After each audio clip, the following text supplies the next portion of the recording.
Gate 3, 8, 6, closing now at gate number 9. Cartão de embarque, o podcast de todos os destinos. For the aircraft to gate number 31 immediately. 31 de dezembro, que belo dia para falar da Suécia. Bem-vindos ao Cartão de Embarque, o podcast de todos os destinos, que se despede de 2021 com a cabeça neste país da Escandinávia. Como podes imaginar, hoje falamos de Estocolmo e da sua arquitetura, mas também de florestas, neve, auroras boreais e mitologia nórdica. Para isso, contamos com alguém cujas raízes estão no sul da Suécia, mais precisamente em Helsingborg, uma cidade portuária que liga a Suécia à Dinamarca. Nós conhecemos-nos precisamente na Dinamarca há alguns anos, até porque ela é companheira de um grande amigo que trago comigo desde a faculdade. Chama-se Sofia Silfonder e vamos conhecê-la daqui a pouco. Mas a nossa conversa começa em português com uma viajante que partilha a sua paixão pelas viagens e pela escrita no blog Viajar Porque Sim. Em novembro, rumou a Estocolmo para descobrir uma cidade que estava há muito na sua lista de desejos e hoje conta-nos como foi. Connosco, a Ana CB.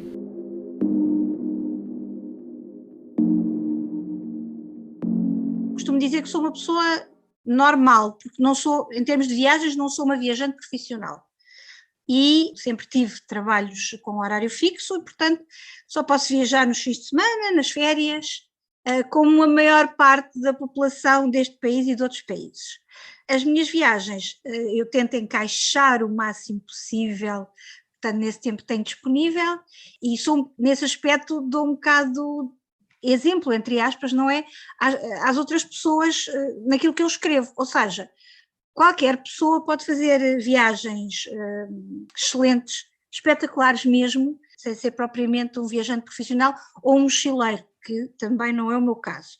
Portanto, eu gosto de viajar com algum conforto médio, não é? Não faço viagens de luxo, esse não é de toda a minha intenção, mas pronto, gosto de ficar num sítio onde durma bem, gosto de dormir bem, que é para no dia a seguir estar descansada, para poder aproveitar muito bem os passeios, porque normalmente ando quilómetros e quilómetros. Portanto, normalmente viajo mais acompanhada, mas também, às vezes também já tenho viajado sozinha, e o bichinho das viagens vem de família, no meu caso, porque o meu pai viajou muito e conseguiu incutir nas filhas, em mim e na minha irmã, o gosto pelas viagens. Claro que antigamente não se viajava tanto, não era tão fácil, mas mesmo assim, cá em Portugal, já passávamos férias no Algarve, quando o Algarve ainda não tinha nada a ver com o que é hoje, sempre passámos férias no Algarve e não só, e fazíamos algumas viagens no país, para a Espanha também, fiz um cruzeiro quando ainda era muito novinha, não sei, 11 ou 12, 13 anos, fiz um cruzeiro que me levou aos Estados Unidos e às Caraíbas, pronto, então ficou o bichinho. Durante alguns anos o máximo que eu viajei foi em Portugal e pronto, e depois já adulta comecei, assim que pude, comecei a viajar mais e embora não me atreva assim. Também, lá está, também por falta de tempo, porque há sítios que são tão longínquos que as viagens, eu não gosto de ir para um sítio, chegar lá, estar meia dúzia de dias e voltar. Meia dúzia, quem diz meia dúzia diz 3 ou 4, como alguns, por isso é que eu também deixei de fazer pacotes de férias programados, vendidos pelas agências de viagens, porque a partir de uma determinada altura, durante uns anos era fácil, mas a partir de uma determinada altura começaram a ter pacotes de uma semana, e para mim uma semana, se for numa cidade tudo bem, mas para outro sítio uma semana é muito pouco, e então tento sempre que possível conhecer com calma e o melhor possível o destino para onde vou.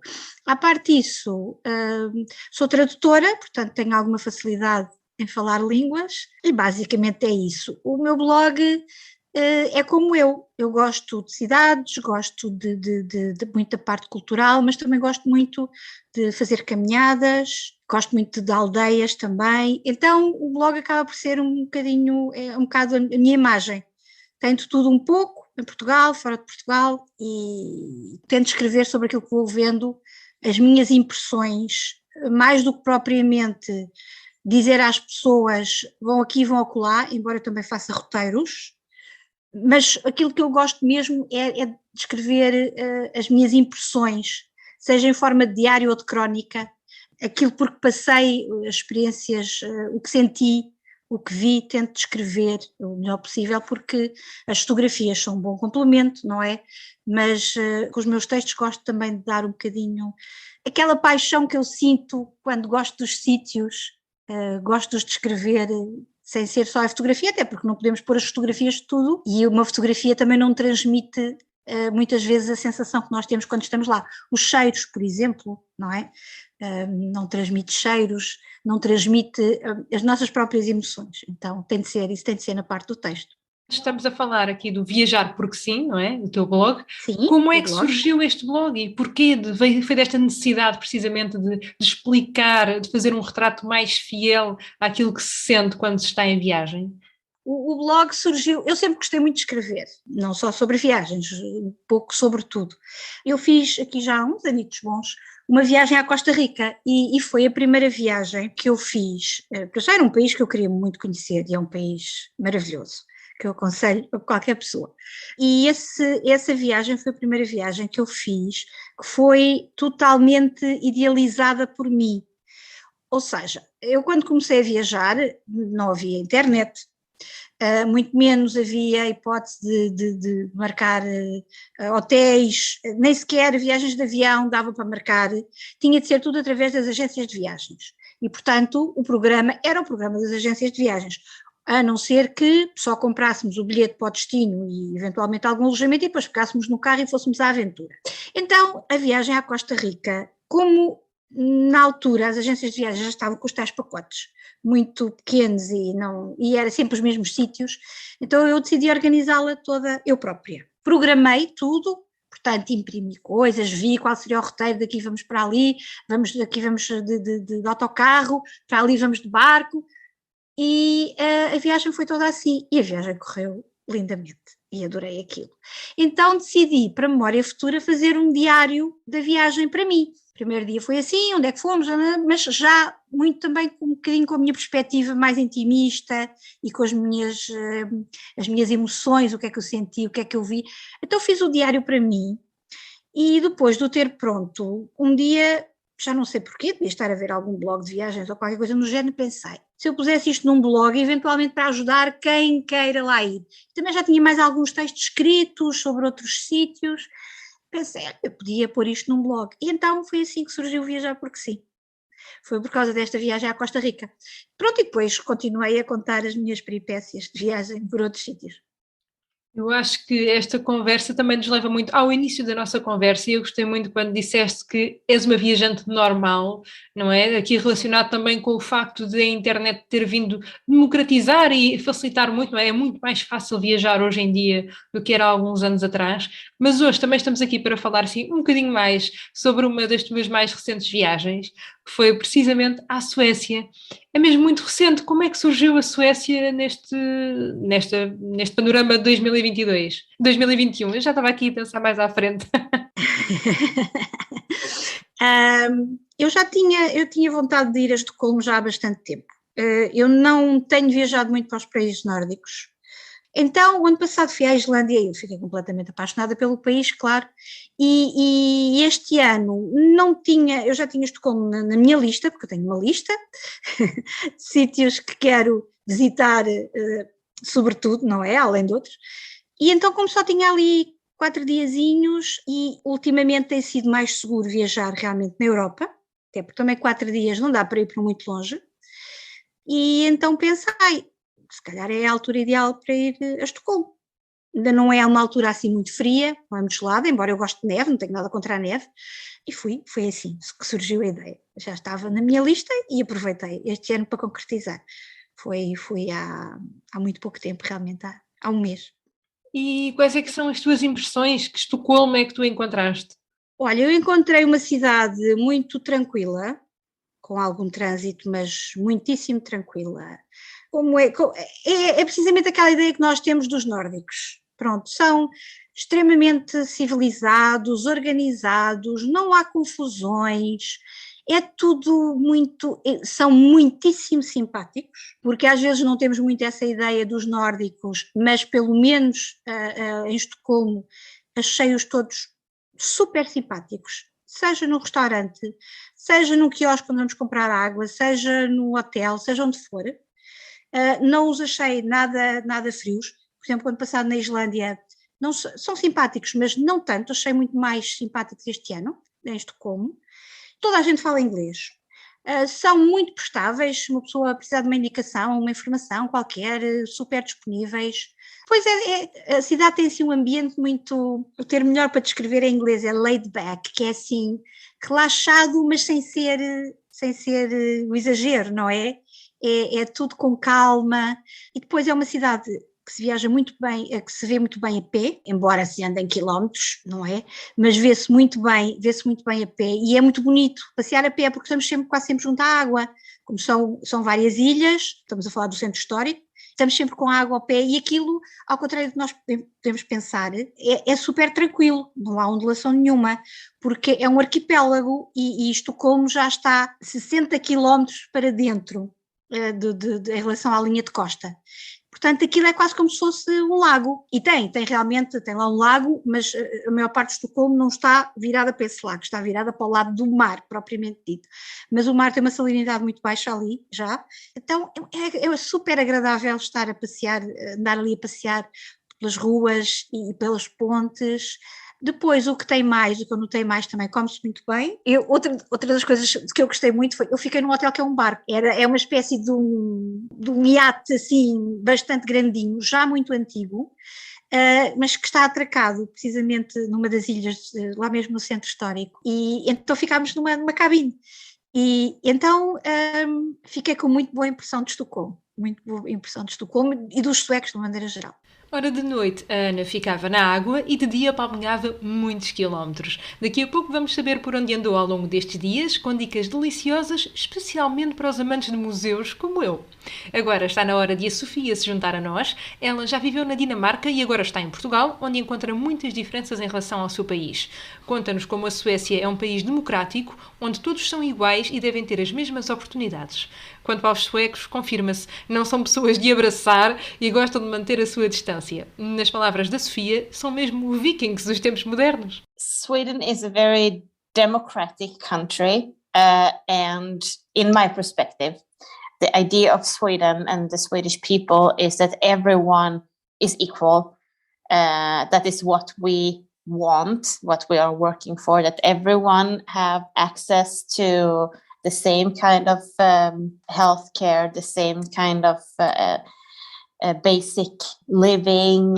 So, for example, like the taxes is based a little bit on how much you earn. So if you earn like a lot of money, you have a higher tax, and that is for even it out a little bit in the country. So it's not like this big difference of someone being poor and someone is being very, very rich. So you have like this variation of the middle class almost. That is kind of how I would explain my country in that way. And we are a northern country.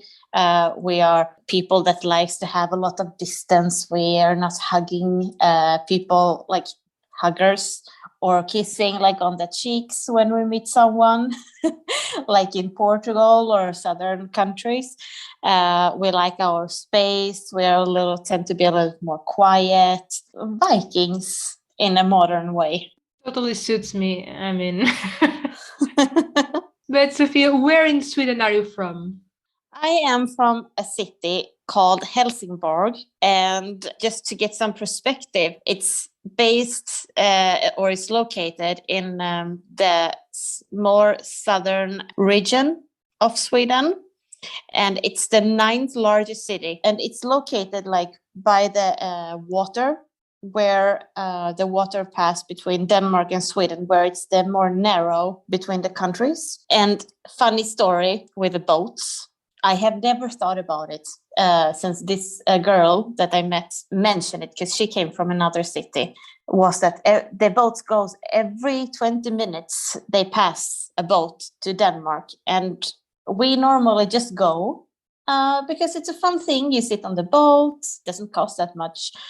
You sit there, you drink a little bit, and there's restaurants, and there's like a border shop where you can buy like some more cheaper perfumes and you know these things. and they sell alcohol and tobacco. On the Swedish side, like on the Swedish water, you can only buy tobacco. And then when the boat crosses like the middle, so it cross over to Danish water, you hear like a pling pling in the speakers, and then you cannot buy any more tobacco, but you can start buying alcohol. That is a little bit funny. I don't know why it is, because it doesn't make any sense. You can buy alcohol in both countries, but it's a fun thing that they are still going with on this boat. In the boat, it works like that. Yes. We already have some ideas, some thoughts on how Swedish people face life and your daily life. But I would like to know more about, the kind of hometown. How is your hometown? What kind of landscape can we find around in the region? Well, the region, this more southern region, it's called Skåne. Like Alentejo, Algarve, it's called Skåne. And it's basically like flat, and it's where in Sweden we grow most of our like oats, wheats, these kind of things. So it's very flat around the city, but it's a harbor city since it's by the water. And around we have also a lot of like beautiful forests.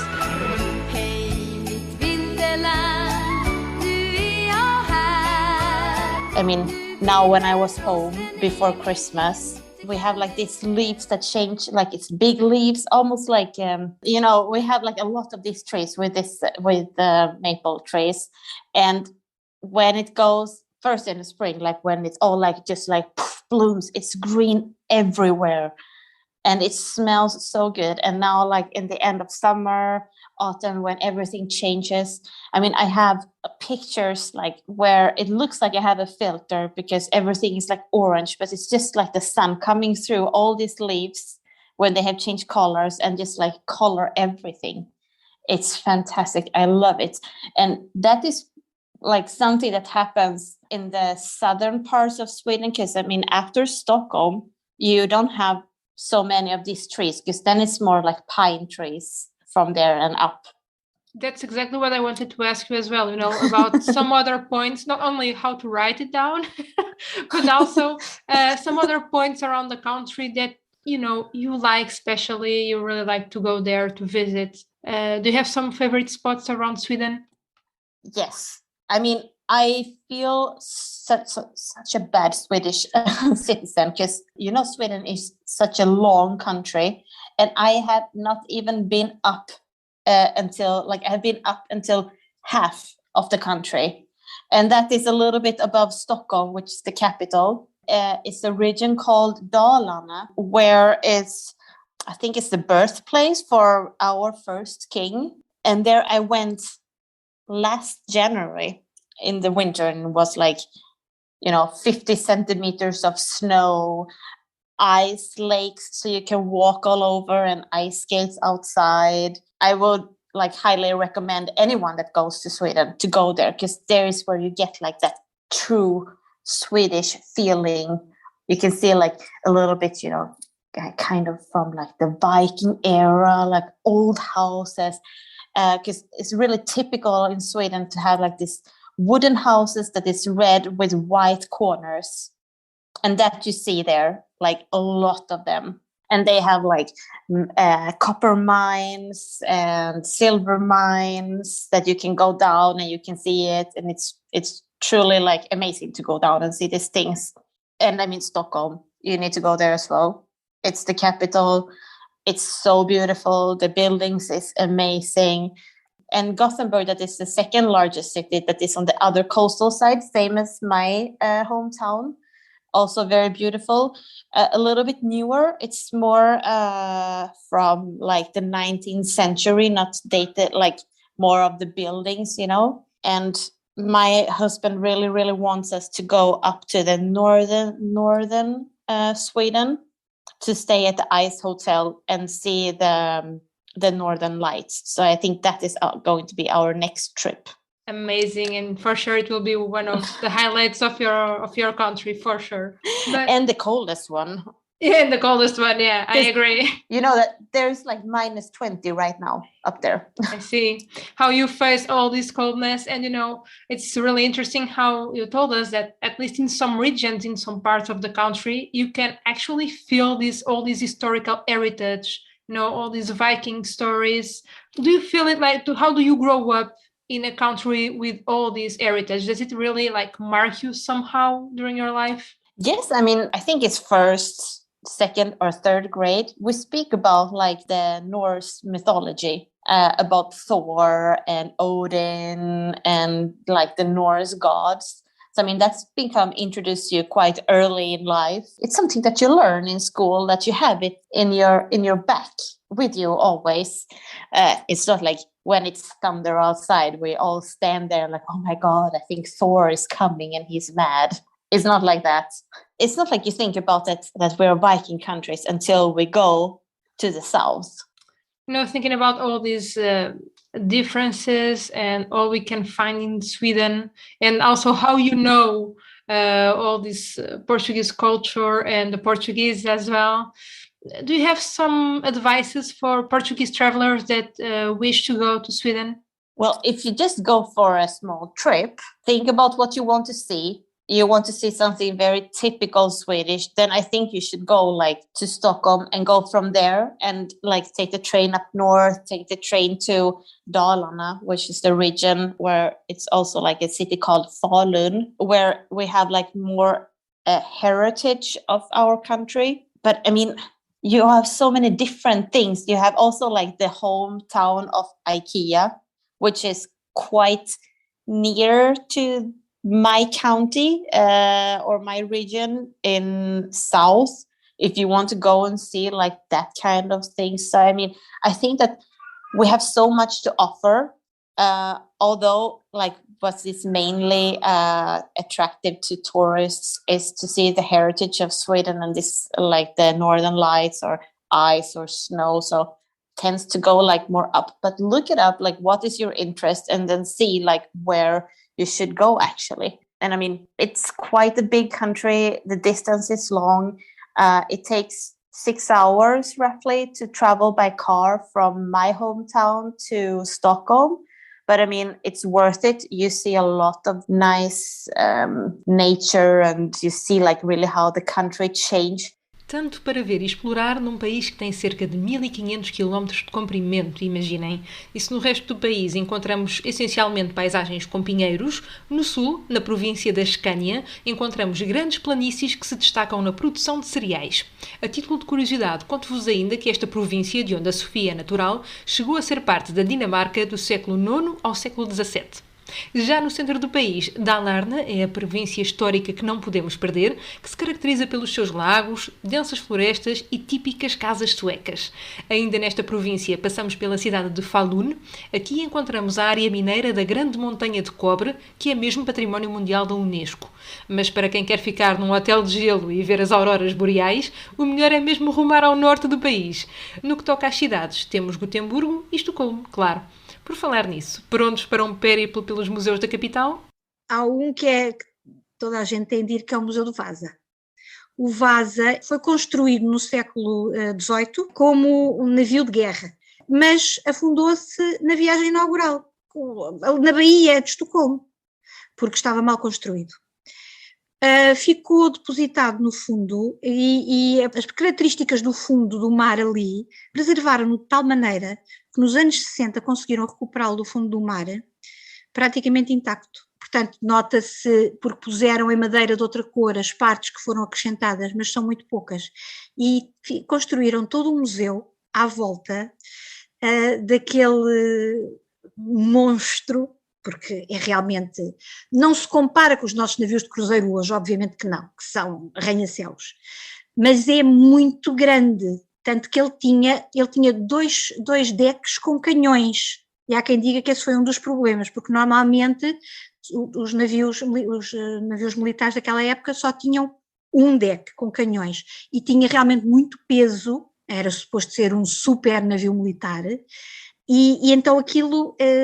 O museu tem o barco lá no meio, e depois tem toda a história do barco à volta, são 3 ou 4 pisos, fazem inclusive exposições temporárias temáticas. Agora, quando estive lá, era sobre as mulheres do Vasa, porque encontraram-se 2 esqueletos femininos, que de início pensaram que eram tudo homens, mas estavam lá 2 esqueletos que detectaram que eram mulheres, então fizeram uma exposição à volta disso. É um museu extraordinário, toda a história é muito interessante e então o museu além de ser fora do vulgar, é incontornável, é daqueles sítios que se não pudermos visitar mais nada, temos de visitar aquele museu. Também gostei de visitar o Palácio Real, fiz visita guiada, que dá todo em inglês, mas que pronto, dá toda uma outra perspectiva. Aprendi imenso, que eu não fazia a mínima ideia da história da Suécia, aquele país de onde nós aqui em Portugal pouco ou nada sabemos, não é?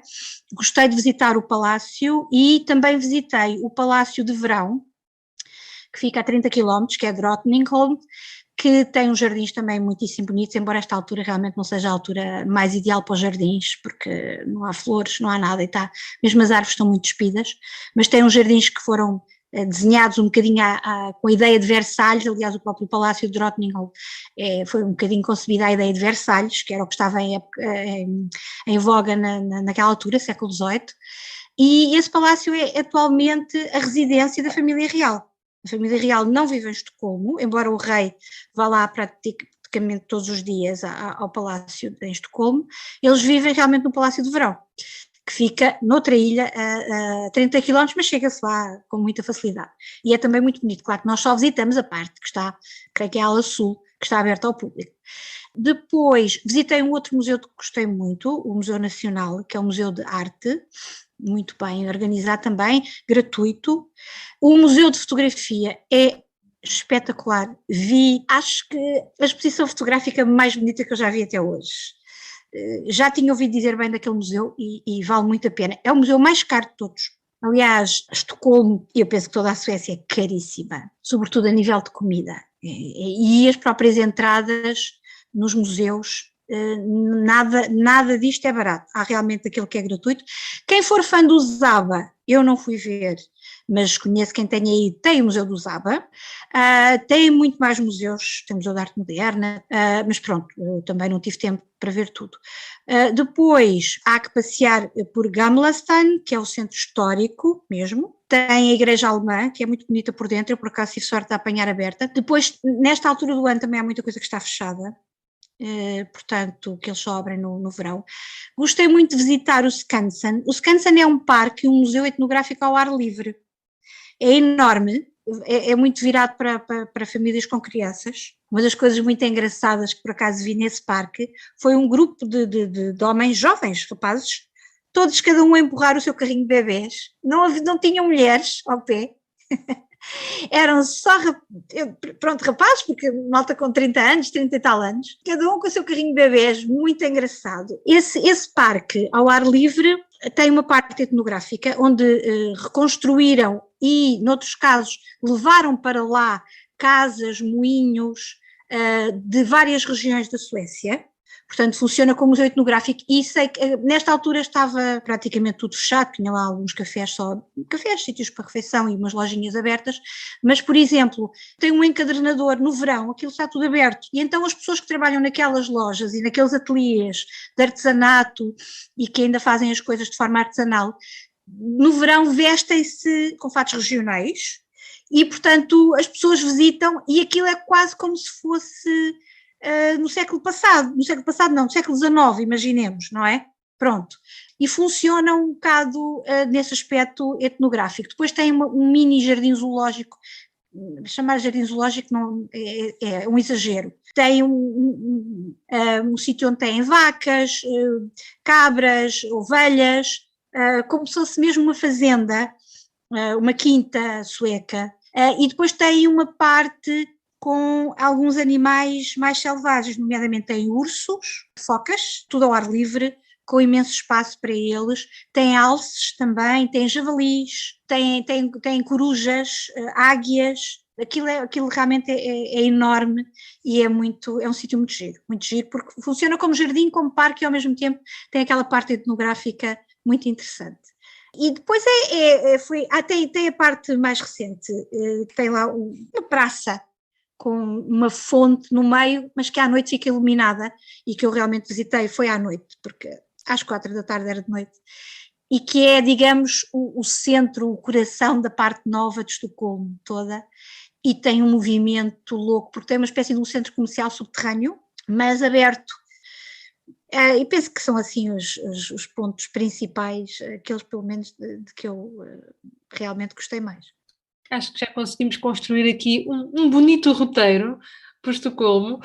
Aflorámos aqui há pouco também a questão, enfim, pela parte mais negativa, falando assim, sobre os custos serem bastante elevados, não é? Um bocadinho à semelhança daquilo que se passa em quase todos os países nórdicos.